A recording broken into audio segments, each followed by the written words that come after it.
It's a strange world. One minute you know one thing to be true, and the next everything's different. But such is the way of things. They're always in motion, always moving to a better, brighter way of being. Well, that's the hope anyway. It doesn't always happen that way. Sometimes things get difficult, and we have to learn how to deal with them pretty quickly or else get caught up in the turbulence. Mendak's yarn spinner had a pretty good life by all accounts. He partied with the rich and famous, explored the world with his friends, and generally lived to have a good time. That is, until his life started catching up with him. His old life, anyway. Trips to buy donuts don't tend to be that momentous, but as soon as Mendax met that man in the bowler hat, he knew his days were numbered. Someone knew about him, the real him, and that put a lot of people in danger. He spent the next few weeks trying to dig up information on those that called themselves the HHO, called in favors when undercover, but no one was able to tell him anything. Even those that did seem to know something were unwilling to divulge anything. So Mendax left. Using the money from the Nicomoy fighting tournament and the Hot Hot cook-off, he chartered a ship of parts unknown to search for answers and to protect his friends. Of those at the guild, only 2 people knew of his plan to weed out HHO members, Pidge and Nesgrax, to whom he left special conch shells that could be used to contact him in an emergency. His only companion on the voyage was Pippin the Puppet, whom he attached to the figurehead in order to shout abuse at passing ships. Igni the Ember Kitten was left at the guild, with express instructions to keep an eye on everyone. She spends her time lounging around and getting petted by all the guild members, as well as steaming chicken from the kitchens every so often. The tale of Mendak's yarn spinner ends here, but the man to whom that name belonged lives on, and he's on a mission. Will that mission ever bring him back to Nicomoy, to his friends at the Fire-Breathing Kittens Guild, I wonder? I couldn't possibly say, but it's a strange world.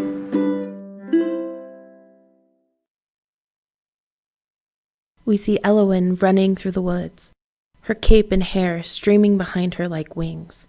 This vampire situation was new, and sometimes a challenge, but she adapted fairly quickly. Besides, before Ragnarok, she was only a few steps adjacent from being a vampire anyway. She reached her destination, a looming cabin where the final few rays of sunlight reflected topaz on the enormous front windows. A painted sign proclaimed, "Welcome, adventurers, to Smoke Woods Refuge and Lodge." Another sign was next to the door, the stained seal still shiny. "Please come in." Elowen had to add that after she discovered she couldn't get into her home without an invitation.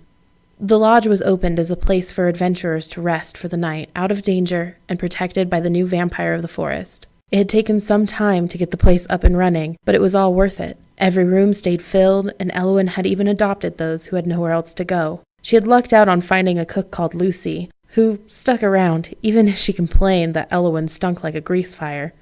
Ale flowed freely, as did stories. Adventurers knew that the boundary of Smokewood's Refuge and Lodge were safe. If anyone dared disturb her peace, they were quietly never heard from again. She pushed open the door. A fire crackled in the grand fireplace, and several people called out hellos. Elowen made it just in time for the final children's story for the evening, a spot reserved for her. Lucy handed her a guitar before joining the throng of children waiting with bated breath. Elowen strummed the guitar. She said, "Let me spin you a tale of the time I made a mistake and had to build a rock wall on Asgard to fix it."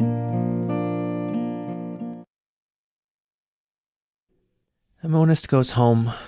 He finds himself walking alone. His friends and family are scattered.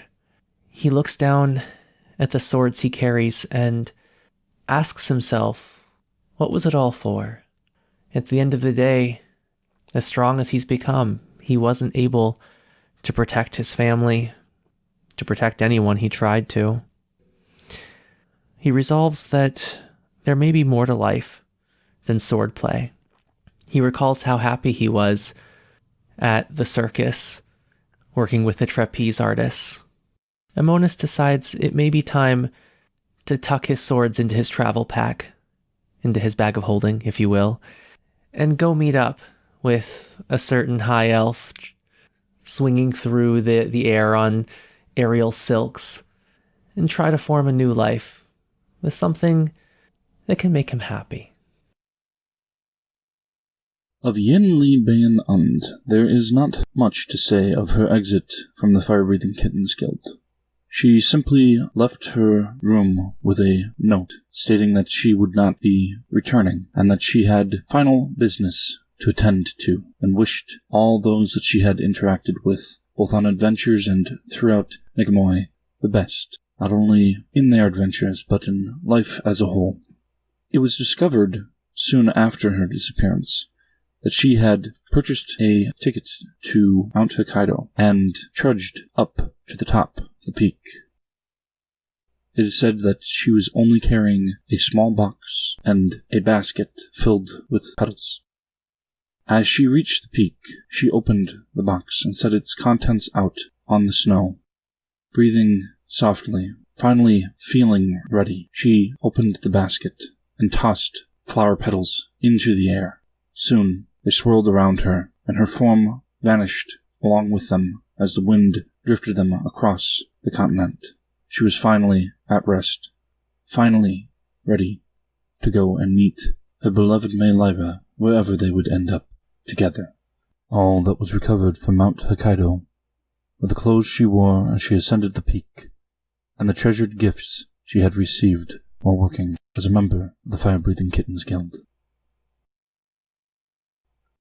This epilogue's actually a piece of paper. You look at the thing in your hand. It says, Pidge's 100-acre shoe farm. Pictured, Pidge's plan for a shoe farm. You see a grid. Each cell in the grid has been filled with green color. The borders of each cell in the grid are double lines with brown filling the lines. It's a brown double-bordered grid of green squares. Location, in the Tmuli Wood, far away from the ocean, almost in the Fubi Plain, a 2-hour walk from a middle-of-nowhere railway stop. Over the last year, Pidge has been using her fabricate spell and her free time to fabricate the trees that had been in that forest into a tall, double-walled, with a passway in the middle, gridded fence, because deer eat crops. That was Pidge's hobby for half a year, clearing that land and fencing it in and locking it so that she could plant shoe trees. The trees Pidge cleared went towards building 20-foot-tall fences, double-fenced, to make a corridor in the middle like how you'd double-fence T-Rex paddocks. That's in case any T-Rexes found their way in, of course. Also, at each corner, the intersection is a fully roofed guardhouse, a safe room. Again, in case any T-Rexes get in. Next month, I've arranged to pay a wizard security system crew to set the alarm spell on those fenced corridors and crossway rooms, too. This is kind of in the wilderness, so Pidge's plan isn't to wipe out the local monsters. Rather, she's going to let them wander around outside and guard her production facility. Ownership shares? 80% Pidge, 10% Runt, and 10% Adrian. Hi, I'm Juno Moon, and this is Moonwatch on Nicomoy Public Radio. Today we have a special guest, Borb of the Fire-Breathing Kittens Guild. Hi, Borb. Can you tell me a little bit about yourself? Hello, I'm Borb. I am a 7'2" Minotaur barbarian. I'm very friendly, not too smart, but I'm happy to be guild member. Yes, sounds like you are quite tall and quite scary at times. Borb, can you tell me what your favorite adventure from the Fire-Breathing Kittens Guild was? I guess it was my first. We went to Desert Island Resort. Had fun. Solved mystery. That does sound like a lot of fun. Yes, it was. We solved mystery of dead man, but had fun, lots of food, and it was a fun time. What was your favorite moment of that adventure? The food. And food is always good. We flew there.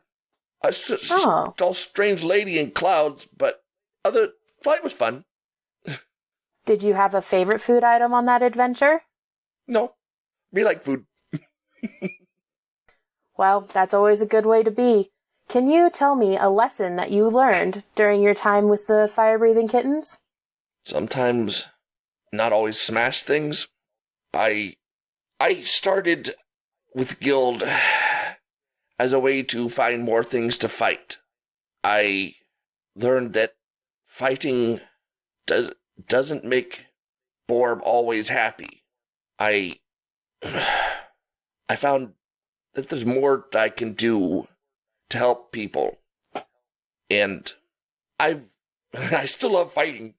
Yeah, yes. But I learned that maybe fighting not my only way to live. Well, that just seems like such an amazing, amazing lesson, Borb. Do you have a favorite item or perhaps a favorite weapon of choice? Borb reaches into his bag nearby and pulls out a small kitten. Aww. This Where'd fluffy. you find this? I find them various places. Me like kitties. Me like kitties a lot. Kitty. Borb scratches. There's a kitty behind the ears. Yeah. Me like kitties a lot. But that my gear, my weapons are just equipment. I really don't have any favorites. That is fair. That is totally fair. And I love your kitten, Borb. It's adorable. So do I. Yes. Borb, I know that some young adventurers out there might be looking to join the guild. Do you have any tips or any adventuring tips that you would like to pass along? Adventuring not always something you can hit. Sometimes must use your head. Me have hard time with it, but me try my best. You don't always have a monster to smack. Me learn that one hard way. But always trust others if you have trouble doing that. You said you learned the hard way not to always hit monsters. Was there a particular monster you hit and shouldn't have? My smack goblin shouldn't have, but that's another story. Of course. But what me mean is adventure not always have to do with fighting. Sometimes have to do other things to adventure.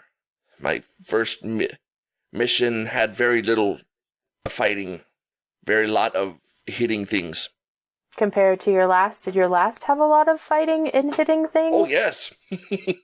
Big tournament. Lots of fighting. Ooh. Did you win the tournament? Oh, yeah. Me win strong. Yes, you are very strong. Borb, who's your favorite adventuring partner? Well, me like a lot, probably Pidge. Funny. Make lot kitties.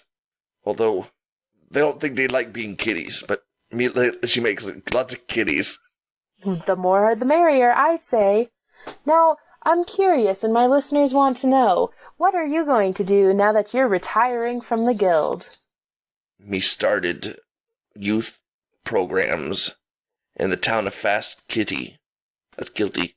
Me helping city to grow stronger. Me dedicate life to helping those in need in town, that city. I guard and teach. Sounds like you will be busy. Will you be doing anything like maybe taking some cooking classes or teaching or taste testing or perhaps doing some other hobby that you have? Me haven't decided yet. Me to kick out of kitchen, so I doubt me like food, but me not able to cook. Perhaps you will learn. But me have a lot of work in Fast Guilty. It not very good town, but me make changes. The tournament prize helps out a lot. I imagine so. Well, Borb, it's been great having you. Do you have any final thoughts that you'd like to impart on our listeners? I had fun.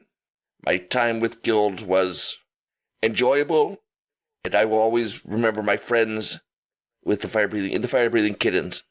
Well, Borb, it's been awesome talking to you, and I personally might make a trip out to visit your school and see what you're up to afterwards. This has been Juno Moon on Moonwatch with Borb. Da, da, da. Is that good for you? Yeah. Is there anything else you want to try to chat about? Let's have an out of character interview, I guess. Does that sound good with you? Yep, that totally sounds fine. So, I guess, are there any questions specifically that you kind of want to chat about? I did not get too far with my questions. Don't worry. Borb has been one of the most entertaining characters I've played in D&D. He's been both in some ways challenging. I mean, playing a character that's that stupid, it can have its challenges.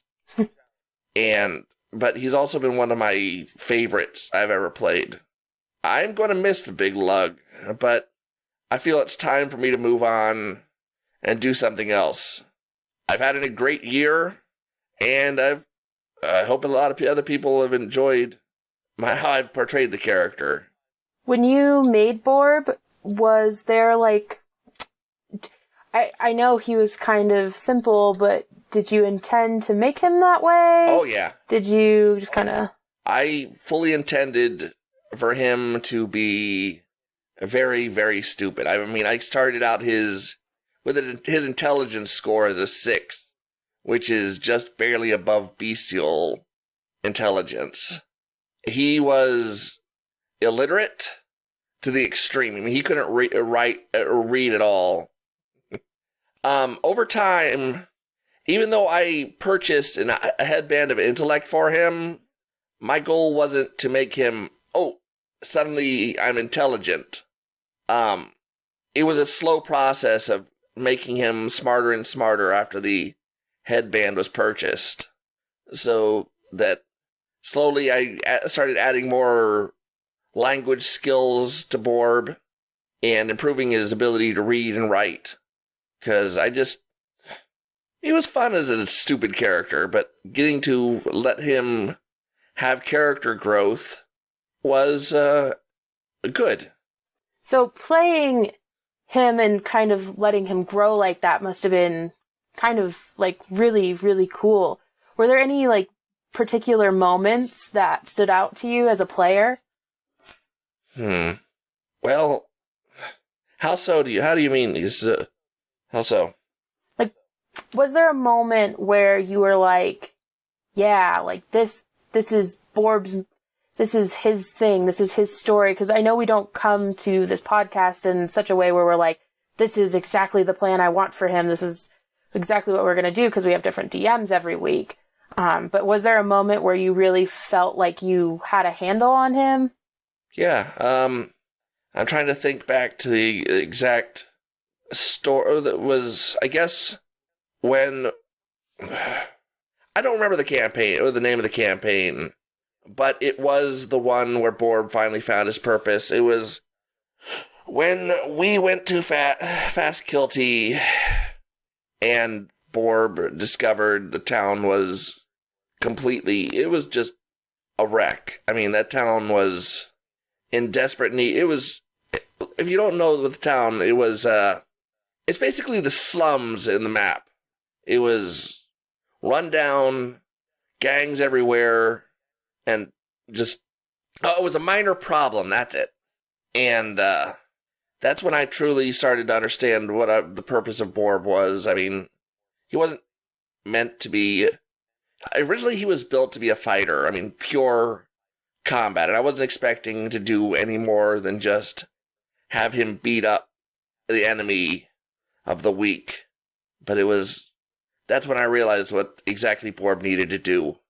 And I think that's when I truly clicked with the character. That's always a really cool moment. As far as, I guess, playing D&D and playing as a character, if anybody's listening to this and they kind of want to get into D&D or they want to try it, do you have any tips? Do you have any wisdom you'd like to impart? Yeah. just be yourself. Try to be yourself as much as possible. I mean, characters are meant to be a bit fantasy, but sometimes the best kind of character you can play is someone who's can be a lot like yourself. Maybe not as maybe doesn't always have to be as intelligent, but try to be yourself when you're playing this, and it makes it more interesting and more fun for yourself. And just put a bit of yourself into your character when you create them. I mean, I may be smarter than Borb, but we have the same heart. Aw, that's very sweet. Is there any last parting thoughts that you'd like to pass on to our fire-breathing kitten listeners? Enjoy, because the next season's gonna be interesting. As one of the DMs for the podcast, I have a lot of plans coming up. So, ooh, have you DM'd before? Oh yeah. I've run a number of the campaigns for this current season, starting with Stone Golem Castle and a couple others that I've heard. So, just slipping to the DM side, I know this is kind of more of an interview about Borb and being a player, but also, like, was there a favorite moment in DMing for the fire-breathing kittens that you could tell us about? Not one in particular. I mean, it's been an enjoyable time DMing for the fire-breathing kittens. So I can't really say one specific. It's all been enjoyable. That seems really cool, and it's kind of cool that you got to sit on both sides of the table. I had a follow-up question, and I watched it as it flew away out of my brain. Your train of thought derailed. Yes, it derailed, and there were no survivors. I guess, are there any final DM thoughts, any final player thoughts, other than be ready for Season 3? Yeah, just, it's going to be interesting. A lot of changes were made to Nicomoy in Season 2. Some of them good, and it's going to get very interesting, so... All right, Well, I, for one, am excited, and I really thank you for letting me interview you tonight. Thank you very much. This will be our final sign-off. Have a good night, folks.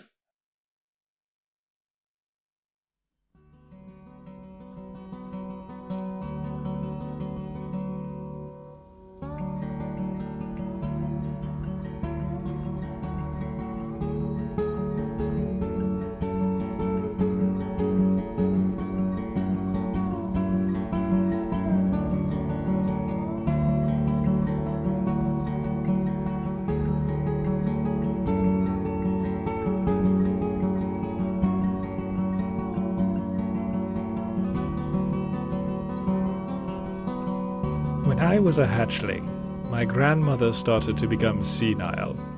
She would forget my father was her son and mistake him for her brother. She would forget that I had existed entirely. She'd worry about her childhood school lessons. She'd think her father was dying and that she desperately needed to get to him. It was traumatic for her, reliving those painful memories. I was young when she finally died, but old enough to remember those dark final years. At the time, I didn't see the full tragedy of it all. To me, it just was life for those alien creatures known as old dragonborns. As I grew older, I began to wonder what it must be like to have your own memories taken away from you, to not know what year it is, who's alive and who's dead, to not recognize your own children. I mean, what do you have if you don't have the history of your own life in your own mind? The more I pondered it, the more I became afraid that I would inherit the disease. Eventually, I learned to just try to enjoy the moment. I figured, if I eventually wouldn't be able to tell who my loved ones were, or where I was, or what year it was, then I should just try to relax and appreciate what's there at the time. My husband, Arpad, is in a similar situation to my grandmother. We met on Mount Hokkaido. The first time I saw him, he yelled my name and reached out to me before turning to dust and blowing away into the clouds. It was disturbing how familiar I seemed to him, and I briefly wondered if I had inherited my grandmother's disease, until my companions, Mendax and Jasper, reassured me that they had seen the same thing. In the following days, we successfully brokered peace with a man-eating Arambrosiana, lost 300 gold to an old crone in a game of blackjack, and successfully made it to the top of the mountain. It was then that I saw him again, amidst the flowers. In the back of my mind, I knew things would end badly. People don't turn to dust without leaving an impression of impermanence. But I was so enjoying the moment. We spent 5 glorious days together, traveling back down the mountain. We talked about our families. He had a younger sister and a brother who were waiting for him further down the mountain in their cabin. I tried not to disclose too much of my own past, but he was so curious and open. I couldn't help but tell him everything. How I had lost a good deal of our family's fortune to gambling and sex workers. How I was exiled from my family and could no longer claim to be a noble. How I was convinced by Mephistopheles to become his warlock and join a mercenary guild. I even told him about my crush on Borb, a gigantic minotaur that I had adventured with. Rather than shock or disdain, he showed me nothing but excited interest. He kept asking questions and prodding me to go on with my stories. I protested, joking that if I were him, I'd exile me from the mountain for talking too much. He didn't laugh.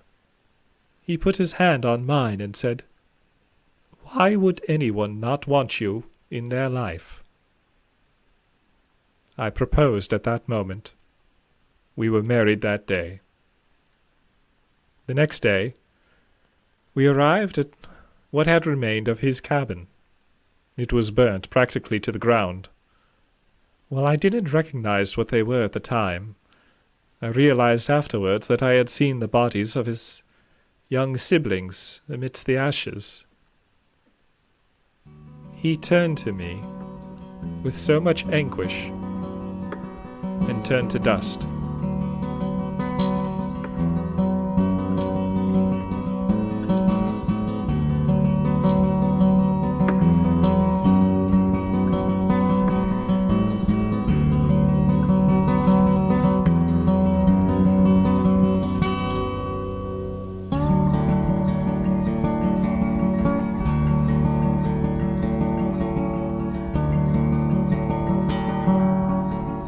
Arpad was a ghost in a hell loop.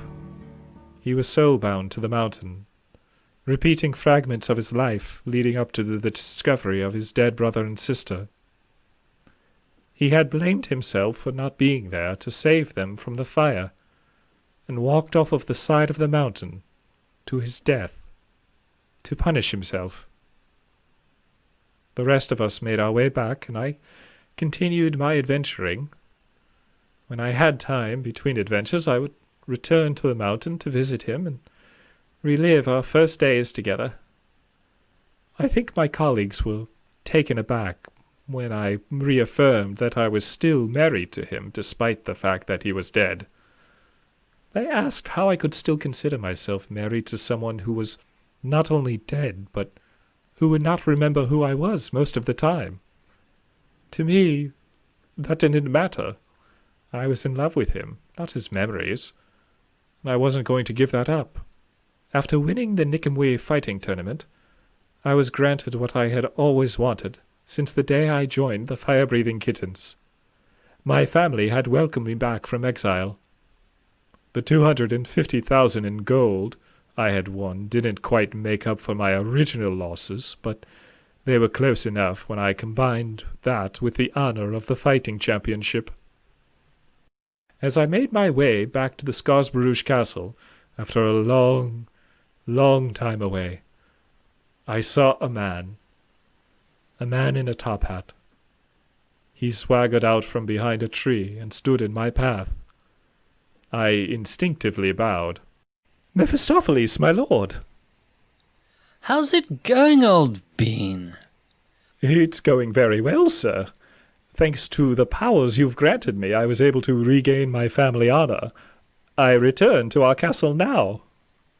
That's absolutely splendid. Well done, old chap. I knew you had it in you. Listen, I've got a small favour to ask you, since, like you said, you kind of owe me one. I was waiting for this. Yes, my lord, I owe you everything. Please, your wish is my command.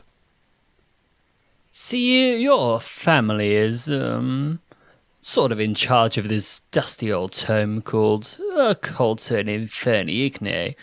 And the thing is, it would rather complete a collection I've been working on, and I would be ever so appreciative if you could bring it here to this spot quick as you can. That's all? Just a book? That's it, my old crumpet, easy peasy, skin the sleazy. May I ask, what is so special about this particular book? You may not. Well, sir, it's my family's library. It's basically our greatest asset. If someone were to remove an item from there, as innocuous as it may seem, I can see you're conflicted, Nesgrax, my old chum, but normally in a situation like this, I might have a threat or two of the old sleeveys, but in your case, I think I have something that might work even better. He held out his hand. A flame appeared in his palm. Within the flame I could see Arpad. He was holding something. My hand. I could see us in my family's castle, away from Mount Hokkaido. He was free from the mountain, free from his hell loop. Being a warlock of mine certainly has some unexpected perks. Just bring me the book, and I'll bring you Arpods, alive and free to do as you will. I reached out to touch the flame within his hand, and he snatched it away, extinguishing the most beautiful dream I had ever seen. It will be done, my lord. You know, I always liked you, Nesgrax. Most mortals can be pretty complicated, but not you. Underneath all that bluster, you're a simple guy. Thank you, lord. With that, he turned away and sank into the ground in flames, disappearing without a trace.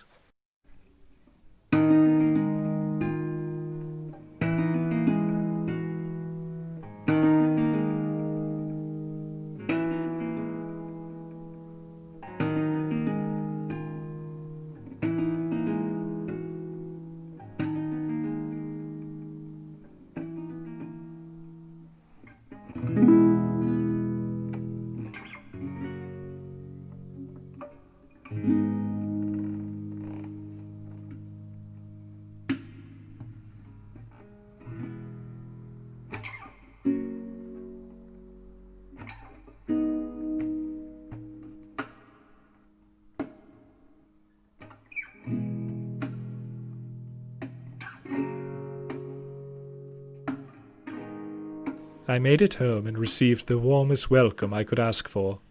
A banquet was prepared in my honor, and all of our most reputable friends were invited. My father actually served me an ale. My brother made no snide comments about my past. I even detected a twinkle in Dajuk's eye whenever we caught sight of each other. Dajuk is my father's carer, and before meeting Arpad, I held a secret love for her. As the party was winding down, Dajuk took my hand and led me away. I asked what she was doing, but she just shushed me and giggled like a schoolgirl. As we stood in the middle of the dark silence, I could actually hear our hearts beat in sync. She leant in to kiss me. To my own surprise, I leant away. I would have killed someone to take away her embarrassment. I stopped her from running away, grabbing her by the shoulder. I explained my love for her, that I had always loved her, but that I was married now. The situation was not ideal, but I had made a commitment to another, and I couldn't betray that. She seemed to understand, though sadly. That's when it caught my eye. Occulta inferne igne. There it was, sitting on a shelf in between a cookbook and the geography of Faerun, as if it were nothing special. I realized we were in the library. Darjuk asked me what I was looking at. I took the book from its shelf and remarked on the strange language of the cover. She took it from me. "The Secrets of Hellfire," she said. "That sounds dark." "What's it doing here, just sitting on a shelf out in the open?" I asked. "It's your father's way," she said. "Hidden in plain sight. If you put something in a vault or display case, or under a big sign that says 'Do not steal,' what's the first thing you're going to think to do?"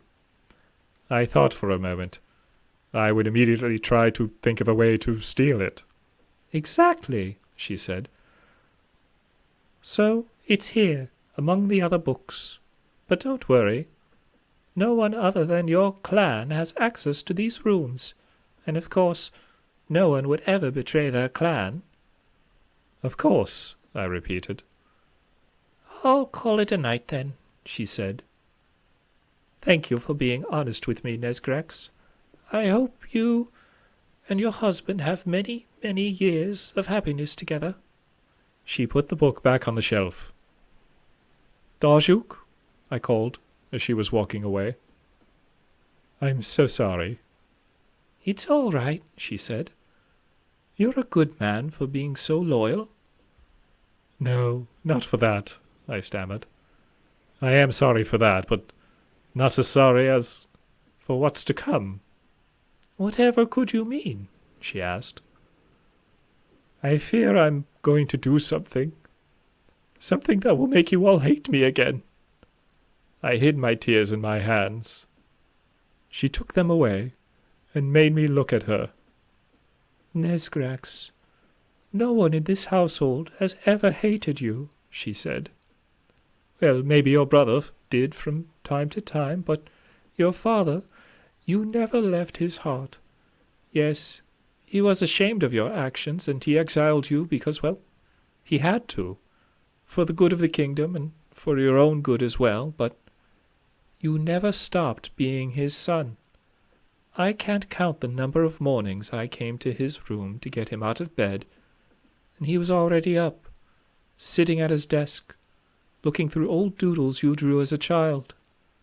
He loves you, Nesgrax. Nothing you can do will change that." "Thank you, Darjuk," I said. "The way Father has just forgiven me, I can hardly believe it." "Sometimes it's easier to forgive others than to forgive ourselves," she said. "Nesgrax, you've made horrible mistakes, but you've paid the price. Don't let your past sins keep you from moving on and doing good in the world. Otherwise you really are in hell. But there's no one keeping you there but yourself."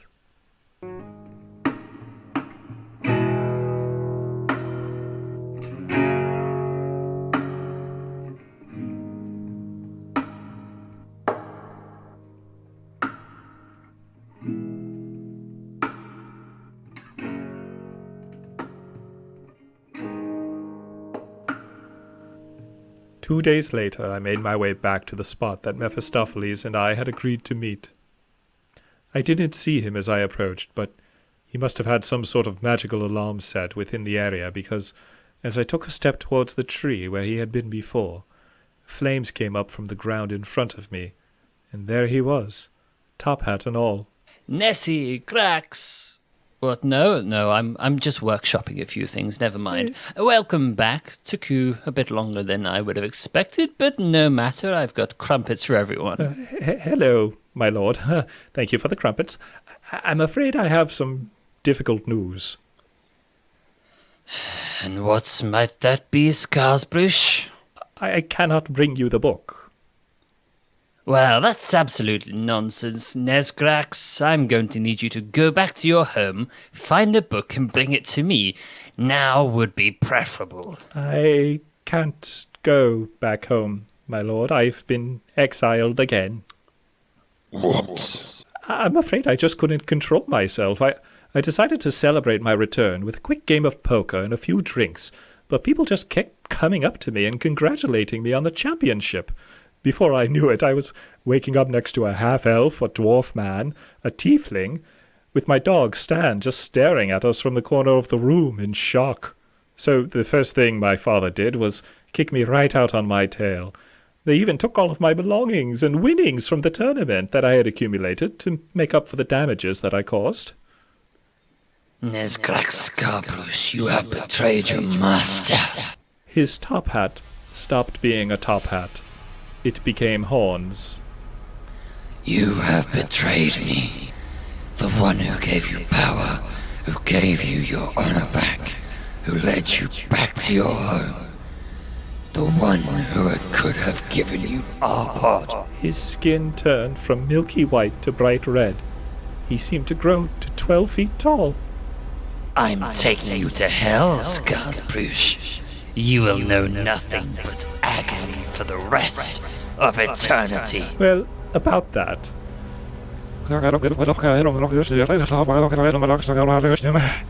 I took a gamble. I began speaking the words to contact another plane. There was a good chance that the spell would have made me insane, but I figured, what did I have to lose? As I spoke the words, portals opened up near my ears, and I said the name that my patron really didn't want to hear. Asmodeus? Name yourself. Asmodeus was the Lord of Hell, and the only one with any power over Mephistopheles. It seemed like a given to speak with the manager in a situation like this. No, Nesgrax. This is Nesgrax Skarsborough, a warlock whose patron is Mephistopheles. Ask your questions, Warlock. I will answer yes or no. Well, I really just have one question. Do you know that Mephistopheles is trying to use me to secure the secrets of Hellfire? Nesgrax, no. Sorry, old bean. You didn't succumb to temptation. You wanted to be exiled, to take yourself off the game board. But why? I gave you everything. My lord, there's only one thing in this life that we get to keep, and you don't have any of it. Between us rose Asmodeus.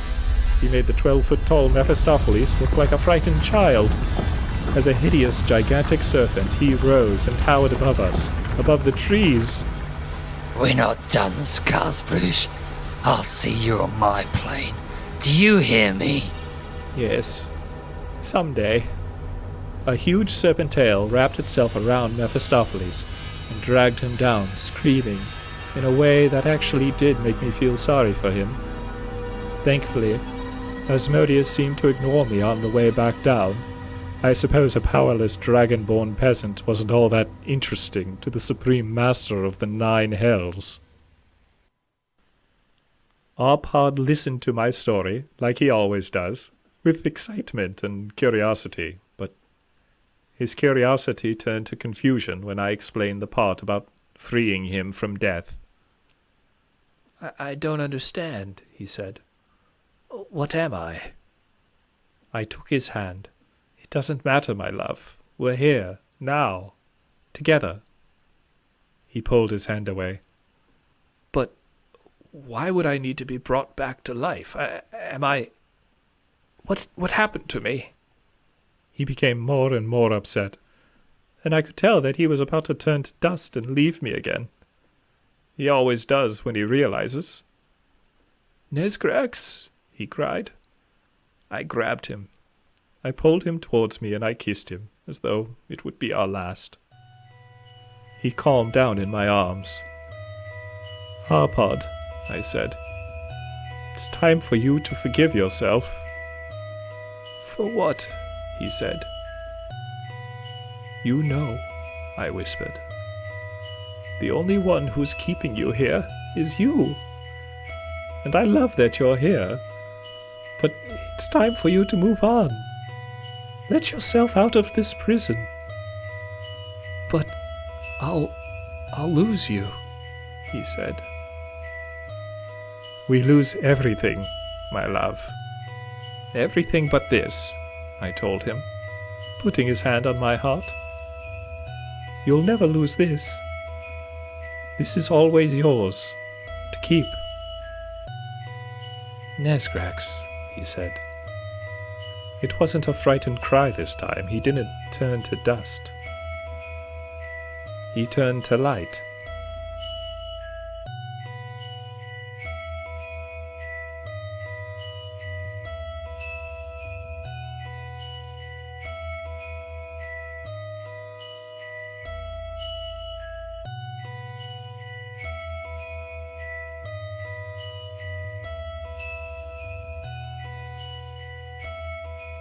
Bob put a giant hand on my back as I sat at the Guildhall bar.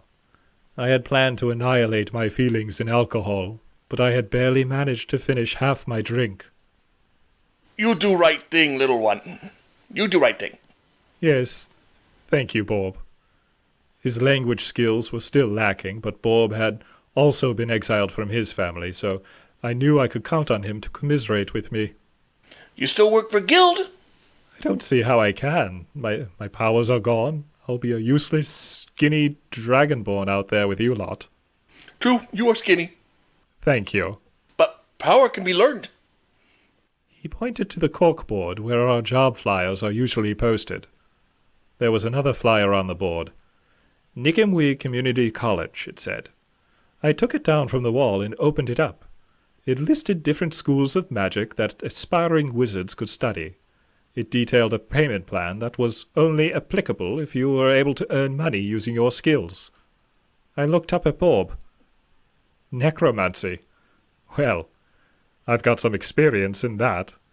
You might say I put the romance in necromancy, I no get it. It's all right, my friend. We no friends. But, Bob, aren't we... Borb, we've pats Nesgrax on the shoulder once more. We family.